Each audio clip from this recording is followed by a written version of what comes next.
Buenas tardes, buenas noches, ya casi, queridos amigos y hermanos de la Iglesia Ciudad del Rey. Hoy, abril 4 del 2020. Nuevamente estamos para compartir con ustedes la palabra de Dios. Vamos a compartir antes una canción que vamos a tratar de cantar con Lucía. Y de esta forma dar comienzo a este lapso de tiempo que utilizamos en el mismo tiempo que sería nuestra reunión en la iglesia, pero bueno, tratamos de que de esta manera llegue a ustedes la palabra de Dios y también la alabanza. Es algo que creo que no puede faltar en la vida del cristiano, del creyente, la alabanza a su Dios. Así que vamos a cantar.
Bien,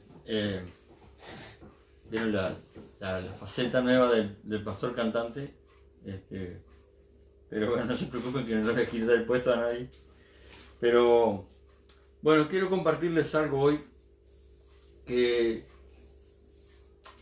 tiene que ver con la voluntad de Dios. La voluntad de Dios, la gran pregunta. ¿Cuál es la voluntad de Dios?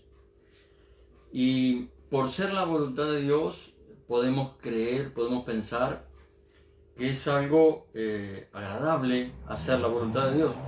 En realidad lo es para aquel que quiere hacer la voluntad de Dios, pero no es agradable en cuanto a las cosas que a veces nos toquen hacer. Por ejemplo, pensemos en el Señor como el ejemplo de alguien que hizo realmente la voluntad del Padre, y su última semana, o mejor dicho, su último día, de lo cual vamos a celebrar la semana próxima, la Semana Santa que le llamamos, y vamos a ir trayendo y enviando los devocionales con palabras que tengan que ver con esta semana que comienza en el día de mañana. En el día de mañana sería el día en que Jesús entra en Jerusalén, lo que la Biblia titula la entrada triunfal en Jerusalén. Ahora, luego de todos los acontecimientos previos a ese último día que comienza con el clamor del Señor en Getsemaní, podemos ver que el hacer la voluntad del Padre iba a ser doloroso. Entonces nosotros podemos pensar, el hacer la voluntad de Dios va a ser una alegría, va a ser Alicia en el País de las Maravillas. Pero no es así. Muchas veces el hacer la voluntad de Dios tiene contrariedades, tiene oposición y tiene incluso que ver con nosotros mismos, porque hacer la voluntad de Dios implica vencer nuestros propios deseos, nuestra propia voluntad. Y cuando el Señor clama allí en el huerto de Getsemaní, Él le dice al Padre, si es posible, pasa de mí esta copa, que era hacer la voluntad de Dios, pero no sea mi voluntad, le dice el Señor, sino la tuya. Y entonces vemos que el hacer la voluntad del Padre fue doloroso, fue sufrimiento para el Señor. Entonces, no pensemos que el hacer la voluntad de Dios siempre va a ser algo tremendamente agradable. Y estoy hablando en términos humanos y en términos del agrado de nuestra carne, de nuestra persona. Pero en verdad, el hacer la voluntad de Dios para aquellos que queremos hacer la voluntad de Dios es causa de gozo. La Biblia dice así, miren, hablando de Jesús, dice, sufrió la cruz por el gozo puesto delante de Él. Entonces, Él está sufriendo la cruz, pero Él no está sufriendo sin el gozo de hacer la voluntad de Dios. Podemos pensar que este tiempo que estamos viviendo, todo esto que está convulsionando al mundo completamente, nosotros podemos pensar, bueno, si esta fuera la voluntad de Dios sería agradable. No siempre la voluntad de Dios, hacer la voluntad de Dios, va a ser agradable. Y sí hay algo que siempre va a haber, y es la oposición. ¿Sí? Miren, y hay algo que tenemos que entender. Cuando nosotros estamos dispuestos a hacer la voluntad de Dios, siempre el fruto va a ser el mejor. El Señor sufrió al hacer la voluntad del Padre, pero dice la Biblia, por el gozo puesto delante de Él. ¿Cuál era el gozo? El saber que Él estaba salvándonos. El saber que Él estaba adquiriendo, comprando la iglesia. Ahí comenzaba el precio por la iglesia. El mismo Señor, en una parte de sus enseñanzas a los discípulos, Él les dice, como la mujer cuando va a dar a luz tiene dolor, así vosotros ahora tenéis dolor. Dice, pero como la mujer también después, dice, tiene gozo porque ha nacido un hombre. Entonces, la iglesia y las personas que quieren hacer la voluntad de Dios generalmente tendrán también un proceso de gestación y un proceso de alumbramiento. El proceso de alumbramiento, por ser varón yo no lo conozco, pero dice el Señor, al final es gozo, pero lo previo es dolor. Por eso yo creo que esta época y este tiempo que estamos pasando, nosotros debemos verlo con el gozo de lo que vendrá. Porque fuere lo que fuere, pongamos el peor escenario, este tiempo no termina sino con la venida del Señor. Y es el mejor escenario, siendo el peor.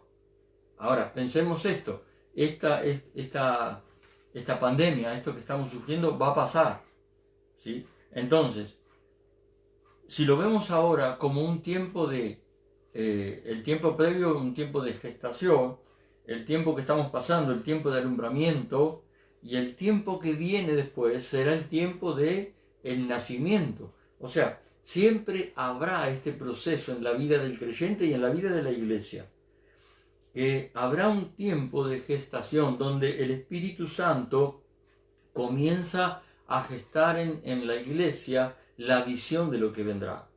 Él particularmente a la iglesia le ha dicho, viene un avivamiento, clamen por un avivamiento porque viene un avivamiento. Ahora, Dios no nos habló de este periodo de tiempo, y por eso yo creo que este periodo de tiempo es un periodo de tiempo que nosotros debemos pasarlo con el gozo de lo que vendrá, ¿sí? No, quizás no tengamos una palabra exacta de lo que vendrá, pero es prácticamente voz populi en la iglesia a nivel internacional de que viene una gran cosecha de almas. Por tanto, eso será un previo motivo de dolor, ¿sí? Entonces, a veces debemos sacar de nosotros paradigma que tenemos. El hacer la voluntad de Dios será una alegría. No siempre, pero sí sabemos que al final será causa de gozo. ¿Sabe que hacer la voluntad de Dios es una disciplina? Y dice Hebreos, dice, ninguna disciplina en el presente parece ser causa de gozo, pero después da fruto apacible a los que en ella han sido entrenados. Y quizá lo que estamos viviendo hoy es un entrenamiento. Miren, yo tengo dos ejemplos y quizás el miércoles hagamos un estudio acerca de esto. Dos personas en las manos de Dios para hacer la voluntad de Dios. No estoy diciendo dispuestas a hacer la voluntad de Dios, pero sí digo, Dios va a cumplir su voluntad con estas dos personas. Entonces, pusimos ya una, dijimos, el Señor Jesucristo. El Señor Jesús, puesto en las manos de Dios, quiere hacer la voluntad de Dios, y Hebreos dice, por el gozo puesto delante de él. Ahora, veamos un personaje del Antiguo Testamento, Jonás. El profeta Jonás terminó cumpliendo la voluntad de Dios, pero como él no quería hacer la voluntad de Dios, su vida era una vida de amargura, de queja, de disconformidad permanente. Incluso él se pone desconforme porque Dios cumple con su palabra. Entonces, nosotros tenemos también ese camino, el querer hacer o hacer la voluntad de Dios, pero en disconformidad, y eso no nos dará alegría, pero sí dice la Biblia, el hacer la voluntad de Dios traerá gozo. Fíjese que cuando Romanos capítulo 12 nos invita a querer conocer la voluntad de Dios, dice que pongamos nuestro cuerpo como un sacrificio vivo para ser transformados en nuestro modo de pensar y así conocer la voluntad de Dios, que es buena, que es agradable y que es perfecta. Pero el tiempo previo es un tiempo de sacrificio, es un tiempo de búsqueda y de clamor, es un tiempo de sufrimiento. Miren, yo les compartía el miércoles pasado, ayer viernes en la oración le compartía a algunos hermanos, hoy también lo estuve compartiendo con otro grupo, un versículo muy sencillo, ¿verdad? Y dice así, el Señor es el mismo, hoy, ayer y por los siglos.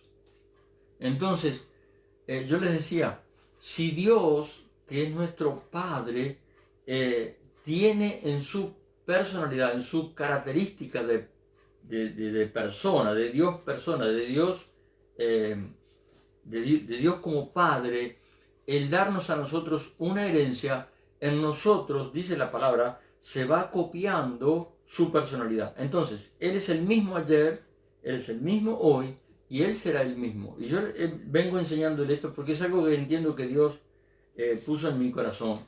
Y es que nosotros debemos adoptar la misma postura. Nosotros debemos estar. O sea, un día dijimos, Señor, te voy a servir. Un día dijimos, Señor, te voy a buscar cada día. Un día dijimos, Señor, te voy a adorar, te voy a alabar, te voy a cantar. O lo que fuera.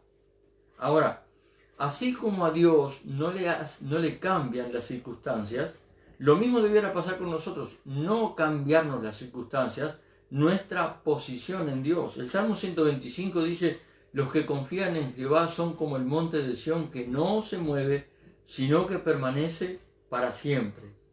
Y eso se refiere a aquellos que queremos hacer la voluntad de Dios y vamos a ser sacudidos por circunstancias, pero no por eso debemos cambiar. ¿Qué nos respalda para no cambiar? El haber entendido y creído que Dios es nuestro Padre y que Él está formando en nosotros, dice la Biblia, como en un espejo y por la palabra de Dios, la imagen misma de su Hijo Jesús. Entonces, el mismo gozo que Jesús sintió al rendirse a hacer la voluntad del Padre, es el mismo gozo que debemos sentir nosotros, y eso no implica que no tengamos que sufrir. Tampoco implica que no haya oposición. Habrá oposición. Habrá oposición de lo que fuera, del modo que fuera. Uno de los que no quiere que hagamos la voluntad de Dios, ¿quién es? Desde el principio, Dios le dijo a Adán y Eva cuál era su voluntad.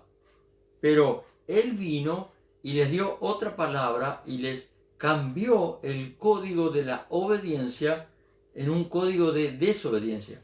La Biblia le llama los hijos de desobediencia, los descendientes de esos que se dejan llevar por todo viento de doctrina, por toda opinión, por todo cambio, y entonces a través de los cambios cambia la postura de hijos de Dios, cambia la fe, cambia todo, y no debe ser así. No debe ser así.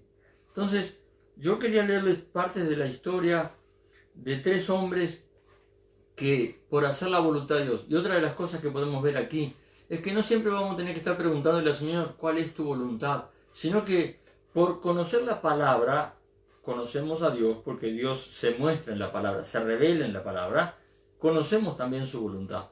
Entonces aquí hay tres hombres, amigos de Daniel, Sadrach, Mesach y Abed-nego, que aparecen en el capítulo 3 de Daniel. 3 de Daniel, si ustedes quieren ir buscando en su Biblia o anotárselo por allí, porque vamos a leer varios versículos, pero voy a tratar de obviar algunas partes que quizás las comente para no extenderme en la lectura. Capítulo 3 de Daniel.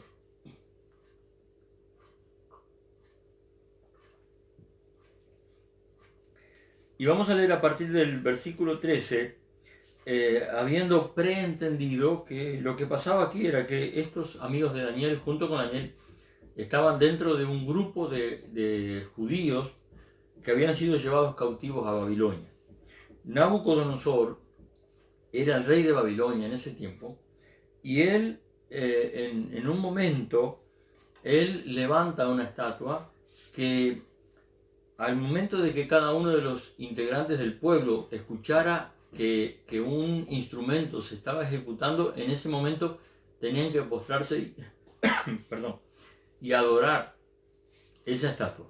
Ahora, estos tres amigos de Daniel conocían la voluntad de Dios, o sea, sabían quién era su Dios, sabían que Dios dentro de sus mandamientos decía que no se hicieran ídolos, que no adoraran imágenes, así que ellos conocían la voluntad de Dios. No tienen que preguntarle: Señor, ¿es tu voluntad? ¿No es tu voluntad? Ahora, cumplir la voluntad de Dios puede ser doloroso, pero miren el fruto que esto tiene. Entonces dice el versículo 3, entonces Nabucodonosor dijo con ira, ahí comienza la oposición, dijo con ira y con enojo que trajesen a Sadrach, Mesach y Abed-nego, y al instante fueron traídos estos varones delante del rey. Y habló Nabucodonosor y les dijo: es verdad que ustedes no adorarán, no honrarán a mi Dios, ni adorarán su estatua de oro que he levantado. El verso 15 dice: y ahora ustedes están dispuestos para que al oír el sonido de la bocina, de la flauta, del tamboril, del arpa, el salterio, la zampoña y de todo instrumento de música, se postren y adoren la estatua que he hecho, porque si no la adoran, en la misma hora serán echados en medio del horno de fuego ardiendo. ¿Y qué Dios será aquel que os libre de mis manos? Aquí hay oposición, hay ira, hay enojo y una amenaza. Entonces dice: si ustedes no hacen lo que yo les digo, si ustedes no adoran esta estatua, entonces van a ir a parar al horno de fuego. Y ahí estamos ante la disyuntiva. ¿Qué harían estos varones? A veces cuando uno lee los padecimientos o los sufrimientos o la gran tribulación del Apocalipsis, muchas personas se aterran y tienen temor, pero la Biblia dice que si nosotros estamos llenos del amor de Dios y el amor a Dios, el temor se va, porque tenemos una seguridad que yo le decía el otro día: Dios no cambia. El mismo Dios que nos llamó, que nos bendijo, que nos liberó, que suplió hasta aquí todas las cosas que necesitamos, lo seguirá haciendo. Y si por alguna soberana razón Él no quiere hacerlo, su personalidad por eso no cambió. Entonces nosotros delante de Él tenemos que estar confiando. En este tiempo de dificultad tenemos que estar confiando. Y dice así después, en el versículo 16, Sadrac, Mesach y Abednego respondieron al rey Nabucodonosor y le dijeron: no es necesario que te respondamos sobre este asunto. He aquí que nuestro Dios, a quien servimos, puede librarnos. ¿Sí? Él puede librarnos del horno de fuego ardiendo, y de tu mano, oh rey, nos librará. Y si no sepas, oh rey, que no serviremos a tus dioses, ni tampoco adoraremos la estatua que has levantado. Entonces, fíjense, ellos no están pensando que Dios los va a librar del horno, ellos están pensando que Dios los va a librar de las manos del rey. Porque aunque Él los lanzare al horno de fuego, ellos siguen confiando en Dios. ¿Sí? Entonces, a ver, voy a saltear un poquito para no leer todo el pasaje, que es bastante extenso, pero en casa, si quieren leerlo, todo el capítulo 3 de Daniel, dice el versículo 22: como la orden del rey era apremiante, habían calentado mucho el horno, y la llama de fuego mató a aquellos que habían alzado a Sadrac, Mesach y Abednego. Estos tres varones, dice, cayeron atados dentro del horno de fuego ardiendo.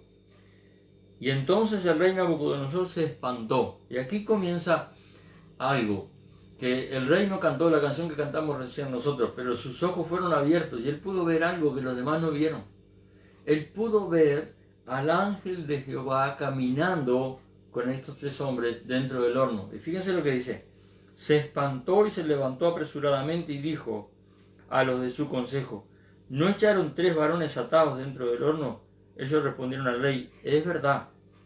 Y el 25 dice: y aquí que yo veo cuatro. Y él dijo: y aquí yo veo cuatro varones sueltos que se pasean. Cayeron atados, pero ahora los ve sueltos, se pasean en medio del fuego sin sufrir ningún daño, y el aspecto del cuarto es semejante al Hijo de los dioses. Entonces Nabucodonosor se acercó a la puerta del horno de fuego ardiendo y dijo: Sadrac, Mesach y Abednego, siervos del Dios Altísimo, salid y venid. Y entonces Sadrac, Mesach y Abednego salieron del medio del fuego. El 27 dice que todos quisieron ver qué era lo que estaba pasando. Evidentemente lo que estaba pasando era un milagro. ¿Sí? Y dice el 27, se juntaron los sátrapas, los gobernadores, los capitanes, los consejeros del rey, para mirar a estos varones cómo el fuego no había tenido poder alguno sobre sus cuerpos, ni aun el cabello de sus cabezas se había quemado, sus ropas estaban intactas y ni siquiera olor de fuego tenían. Entonces, fíjense, la actitud de la oposición cambia. Y el versículo 28 dice: entonces el rey Nabucodonosor dijo: bendito sea el Dios de ellos.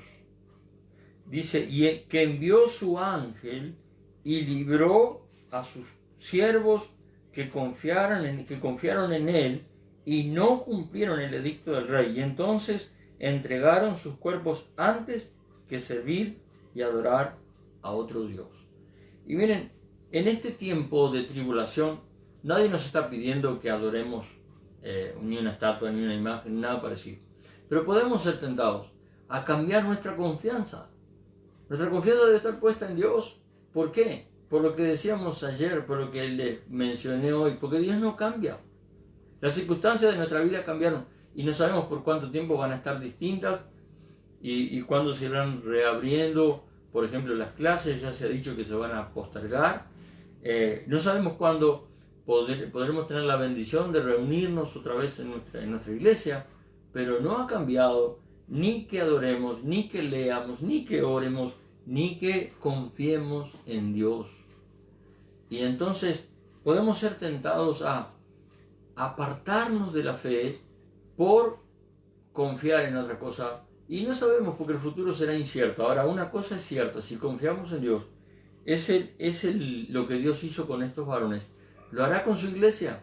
Él enviará, en aquel tiempo era el ángel de Dios, que no era otro que el Señor antes de ser el Señor Jesucristo. Y Él enviará a sus ángeles, o enviará su poder, su Espíritu Santo, y nos va a librar. El asunto es confiar. Y el confiar no implica que nos salvemos del horno. A veces vamos a llegar ahí al límite donde decimos, bueno, ya no tengo más que hacer, ya no sé más que decir, pero hay algo que ellos hacen y es una declaración de fe.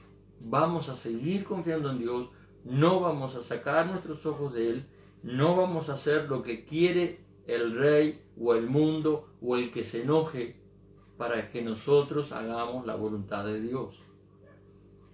Repito lo que dije al principio, no siempre hacer la voluntad de Dios será el gozo y la alegría, pero el final siempre será un fruto de adoración. Fíjense que el que más se oponía a Dios ahora es aquel que lo está defendiendo y está diciendo ningún Dios puede librar como este Dios.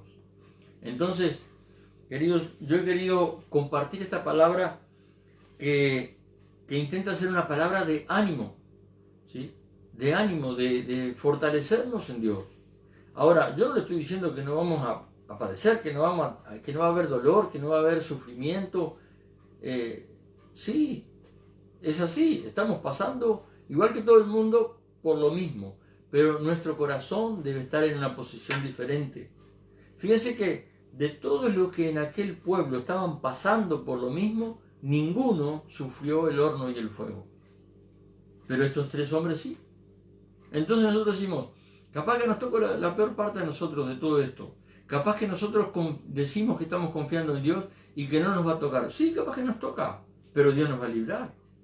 Capaz que nos toca el fuego de la prueba. Capaz que nos toca el coronavirus. Gracias a Dios yo no me he enterado todavía de creyentes que estén padeciendo esto.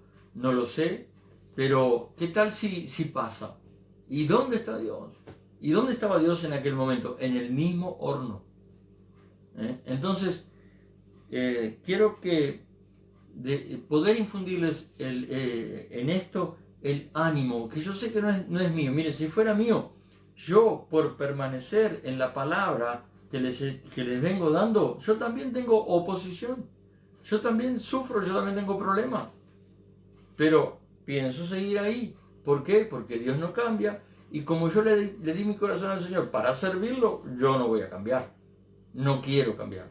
Porque sé que Dios, al final, tiene un fruto que será bueno. Cumplir la voluntad de Dios termina siendo agradable, bueno, agradable y perfecto. Así que amigos, mañana domingo estaría, si seguimos los pasos de la última semana de la vida del Señor sobre la tierra, mañana sería el día en que Él entra en Jerusalén y todo el pueblo lo aclama y lo reciben como un rey. De hecho, Él es rey. Pero luego esa misma ciudad y esa misma gente, unos días después, se volcaría contra el Señor, pero Él estaba haciendo la voluntad de Dios. Les repito un pasaje que lo mencioné así a la pasada, y quizás el miércoles hagamos un estudio acerca de la voluntad de Dios y cómo termina trayendo gozo y paz. Pero está en Hebreos 12:2 y él dice que sufrió la cruz por el gozo puesto delante de él. Amados, delante de nosotros hay gozo, hay fruto, hay bendición, hay multiplicación, hay progreso, hay finanzas bendecidas. Pero este tiempo es tiempo de prueba, es tiempo de parto quizás, tiempo de gestación, tiempo de parto, pero viene el alumbramiento. Así que, amados, que Dios los bendiga, continúen orando. Voy a terminar orando de todas maneras, pero continúen orando por nosotros, continúen orando por la iglesia, por los hermanos en Cristo. Estamos terminando, creo que nos queda un día más de la oración que se está haciendo con el reloj de 24 horas alrededor de nuestro país. La Iglesia de Dios ha dispuesto estos días para días de búsqueda de Dios y seguimos en eso. Esta noche quizás estemos poniendo en WhatsApp cuáles son los puntos de oración para este último día que nos queda. Pero sigamos orando, ¿sí? Yo quiero, si este mensaje llegara a personas que hoy día no entienden qué es lo que está pasando, si Dios está en control de esto o no, si algo se fue de sus manos, yo quiero decirles que Dios siempre está en control de todas las cosas. Nunca está ajeno a todo lo que está pasando y mucho más está cercano a aquellos que confían en Él. Así que vamos a orar. Y si hay alguien entre los que está escuchando, viendo este video y quiere recibir a Jesús en su corazón y formar parte de ese pueblo que se mete en la voluntad de Dios, que confía en Dios, que no está dispuesto a caer ante tentaciones, sino a seguir confiando en Dios, entonces vamos a hacer una oración. Y si aún no tienes a Cristo en tu corazón, repite conmigo esta oración que voy a hacer. Señor Jesucristo, yo creo que tú viniste a llevar mis pecados, a traer salvación para mi vida. Yo te recibo hoy en mi corazón, creo que tu muerte fue para comprar mi alma. A partir de hoy acepto que esa compra ha sido efectiva, me entrego en tus manos, declaro que pertenezco a ti, soy tuyo Jesús, guárdame y enséñame, quiero relacionarme contigo, quiero entenderte, quiero creer en ti. Esa simple oración hará que nazcas de nuevo y que puedas, si ya conoces al Señor y te has apartado, volver a Él. Si lo conoces, afirmar tus pasos, y si no le conocías, a partir de hoy y en cuanto haya probabilidad, únete a una iglesia donde se predique la sana doctrina y allí serás instruido acerca de todo este tiempo y todas estas cosas que están sucediendo.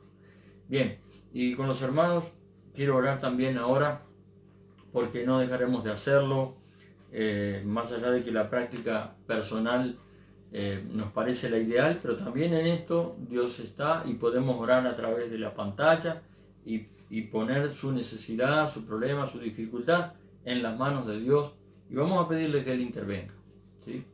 Padre Celestial, Dios de los cielos, oramos en esta hora creyendo en tu palabra. Tu palabra dice que todo lo que pidamos en el nombre de Jesús, tú lo harás. Por tanto, Dios, en esta hora te pedimos por todos aquellos que, formando parte de tu iglesia hoy, se sientan quizás como en un horno.